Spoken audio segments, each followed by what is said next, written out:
Hello and welcome. Today I am alone. Today I have some solo content for you. Today I will tell you all we have already got to know about the new Trackmania esports from 2023.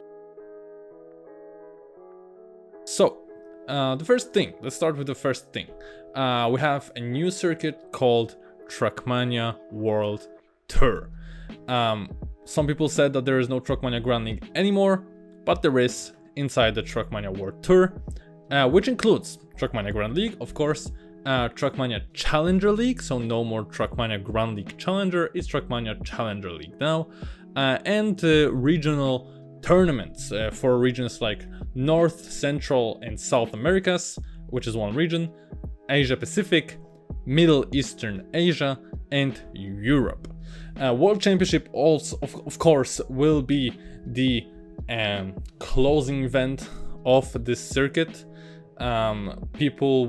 Teams will qualify for this circuit by accumulating points in the events throughout the year in the World Tour ranking.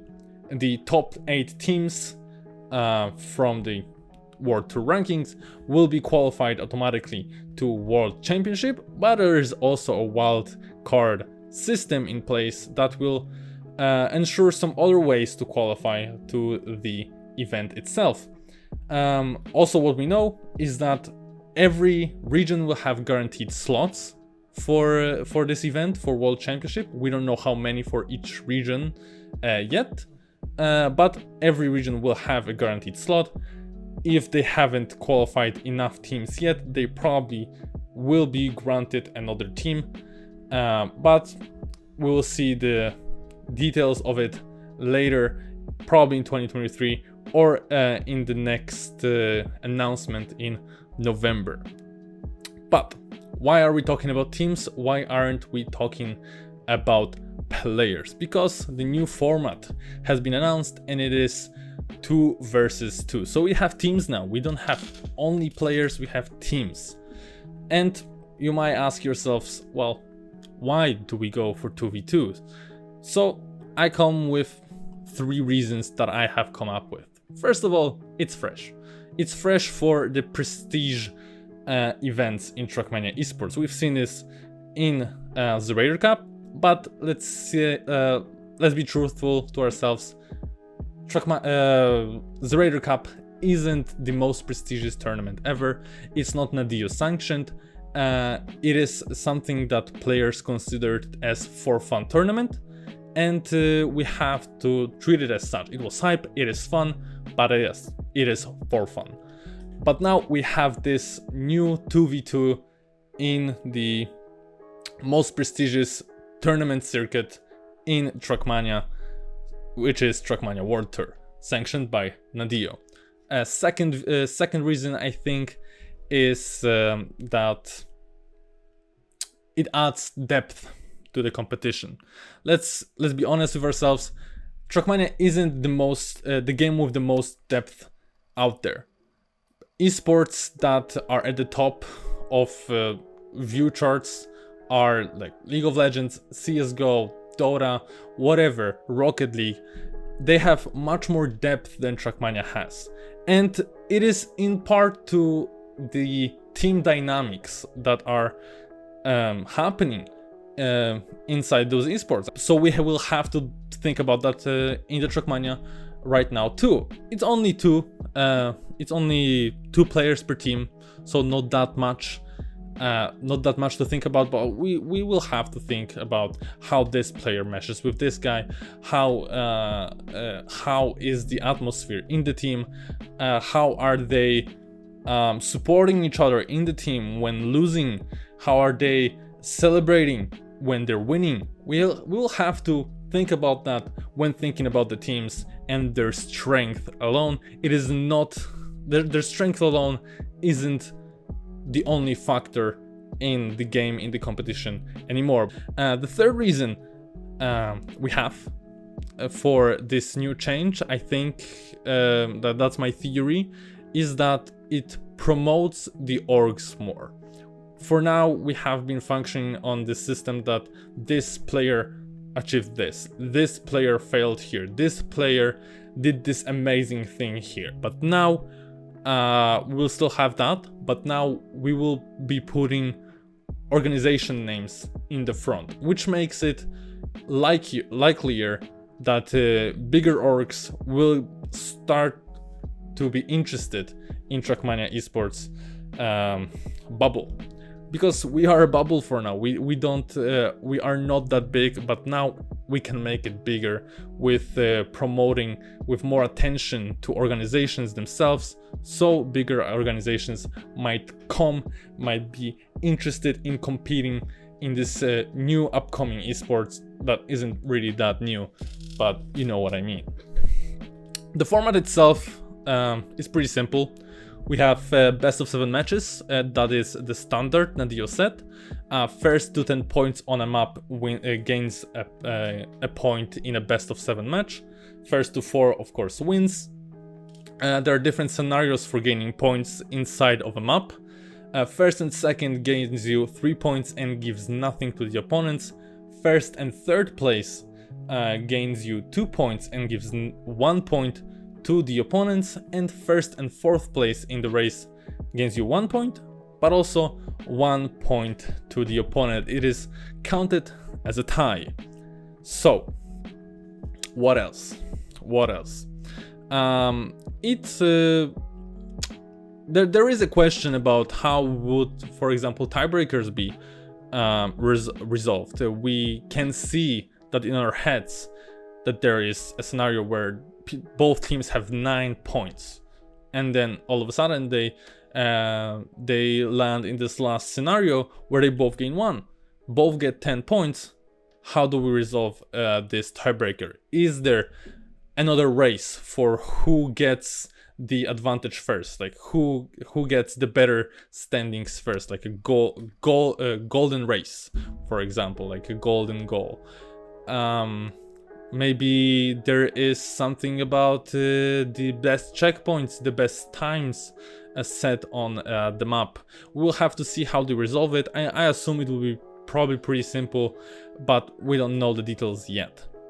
Also, we still will have identities in the Trackmania World Tour, but not only that, identities will be now, not all, but some of them, designed by community. There is a community contest already announced, and I think applications are still open. So if you want to test your skills at mapping, test your skills at your creativity and your madness, you can try and make an identity and submit it to Trackmania World Tour on Twitter, under their link on Twitter, of course, that's what I meant. And maybe you'll get picked, and maybe pros will have to endure your crazy mind, madness, whatever it is. Let's hope it's good, because we will be watching this and I don't want to lose my mind at another forest climbing. And, for example, Tiny Gap. But what else? They have announced that Road to Pro will be now more clearer. This will be big for players that are aspiring to pro, that are aspiring to play in those world championships, play in those tournaments. Now they have adjusted matchmaking for that, which is big. Matchmaking wasn't touched since the release, and now they are making some major reworks. For example, Trackmania World Tour maps will be included in the matchmaking system. Probably not for all ranks, probably only for top ranks. We don't know the details yet, of course, but it seems very interesting. It helps people adjusting to the pro level. We know that the maps that will be included in matchmaking will be simplified, the same as we could, for example, see in Arctic Gaming Experience, where the maps for streamers were a little bit more simpler, a little bit easier. Simplified maps will also be in for regional tournaments, so not only matchmaking but also regional tournaments, simpler maps. Now we can come to the crowning jewel of those announcements, we have the teams. We have the teams that have been announced by Trackmania World Tour Twitter account. We now know there is Solari in the Trackmania Grand League, with Carl Jr. confirmed and a player that we have not got to know yet. We'll see in the future. Into the Breach with Mime and a player that we don't know yet. K-Corp with Bren and a player that we don't know yet. Sinners with no confirmed players yet. We can maybe assume, speculate that it'll be Kappa, but we have no confirmations yet, so I am not going to say that it is for sure Kappa as one of the players. We have BDS. Again, we can speculate that Afi will stay in BDS, but there is no confirmation on that, so I will not say that it is for sure. And of course a player to join him. Big Berlin International Gaming, German organization with Massa for sure confirmed, and a player that will join him, we don't know who yet. Alliance with no confirmed players, but there is a confirmed information that Spam will not be playing, so sorry to those viewers that might have those hopes that Spam maybe come back. Yeah, it is not happening, but they have said that he will be attending a different role in the team. He will be a team manager, if I understood it correctly, so he will still be somewhere there in the background, helping other players achieve greatness. And in the end, we have G1, a team from United States.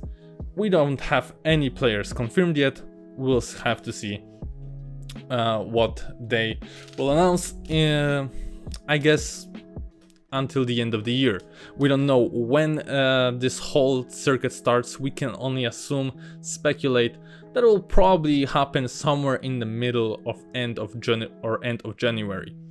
By the way, a little digression, I forgot to put that speculation out there. Will there be a mid-season invitational in this whole circuit? We had it this year in the previous system. Will there be mid-season invitational in this new circuit? No information on that. We'll see. We just know about regional tournaments and world championship in the end of the year of the circuit. Maybe mid-season invitational will happen too. We don't know.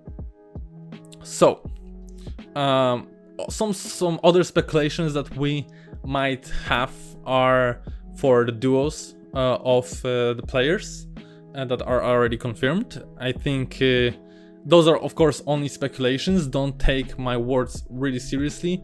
I have no background information for those claims. I am just saying we can speculate. For example, Mime might be joined by Elcon in the team. Elcon is already signed by Into the Breach, so maybe that will happen. We already know that Carl Jr. and Bren won't be in the same team, so we don't know. We can't have this duo in the TMGL. Maybe Kappa will be joined by Twin because of their shared history, but again, only speculations. But for example, we know that Granady has been allowed to explore options by alternate attacks, which means that he will probably be in a different team in the next season. Probably in the team that is in TMGL. We don't know yet, but we can only hope. It will be a shame to lose that good of a player in the main league. Who could he join? Maybe his German brother Massa. I don't know. We can only speculate.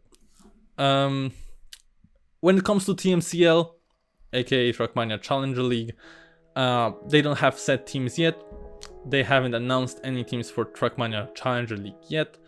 No idea how it will be determined. But hey, that is something that we will probably get to know in the November announcement. Of course, no player's fate is certain yet. Players like Miquatro, Wassal, and Solja that have qualified for TMGL last season now they are probably, I mean, I'm not saying they're probably out, but they're just at mercy of organizations that are signed into Trackmania Grand League. So we don't know if we will see them. That would be a bummer if we didn't see them, because they have, well, fought their way through OGL and TMGLC. So I hope we can see some of them at least. But yeah, no player's fate is certain. We don't know who will be in the TMGL yet. But that's pretty much it. So those are all the informations we have about the Trackmania World Tour as of yet. Now we are waiting for the new announcement in November, where we will probably get to know when we start, how what tournaments will we see, and pretty much dates and stuff like that. So this will be exciting. I really hope to see it as soon as possible. And yeah, that's pretty much it. I hope it was informational for you, and I hope I learned something new today about the Trackmania World Tour upcoming in 2023. And hey, maybe 2023 is the year of Trackmania. We will see. But that is it for me. Thank you very much for watching, and if you enjoyed, I invite you to leave a like and subscribe for more content in the future. This time it is not interview, but hey, I will come back with interviews also in the future when there will be stuff to talk about. But yeah, thank you very much for watching. Bye.